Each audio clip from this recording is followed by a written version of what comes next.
this case, pretend we have a car that's just rolled into this station, and we're installing wheels on this car, okay? So I'm gonna scan my station that I'm standing at. I'm the technician that comes in here. I've now scanned my station, and I've also got the VIN number that's on the chassis of my car. I'm gonna scan that. Now I know what station I'm at, I know what VIN, all these measures are taken. Okay. And right then, when I hit enter to start the station, is when I loaded the template for all the actions that need to occur. And in this case, I'm going to install wheel number 1. So I'll scan, there's the serial number of the wheel I just installed. Yep. So now I've tied the wheel to the car. If this wheel ever breaks for some reason, I know exactly where it came from. It's done at this station at this time. Now, with my Atlas torque tool, the interface has reached out to the Atlas controller and said, I want to run program 1 on this particular controller. And I'm registering the live torque as we move along. So I'm going to go ahead and go through a couple more torques. Yep, I'm recording it. The next one's going to be green. And now the next one, I have the range much tighter on what the spec should be. So it's going to be out of spec. So when I torque to my next one, now I'm in lockout. And this particular tool is no longer usable by the technician, and the supervisor has to come over and make a decision on what has to happen next.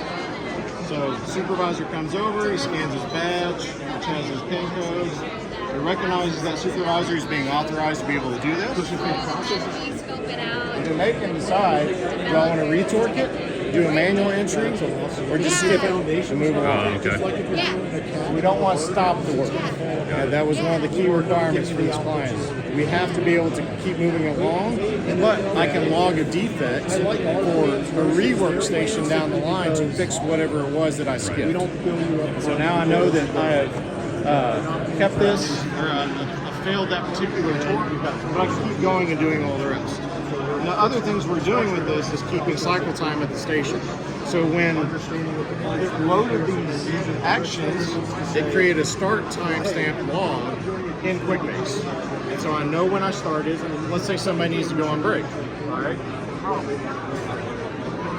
Save progress, stop the work, and now it's created a stop on that original activity log. Got it. And it's created a new one that's just downtime for the station. So we'll know exactly how much time is spent in the station. So before, they were manually entering all these torques, hundreds of them. Right. They were estimating 20 hours they're spending per vehicle doing this.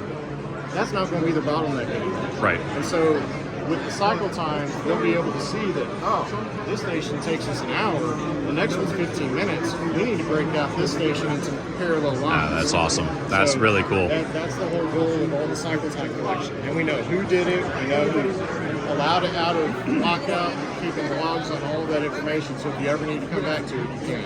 Perfect. Thank you. Yeah, no problem.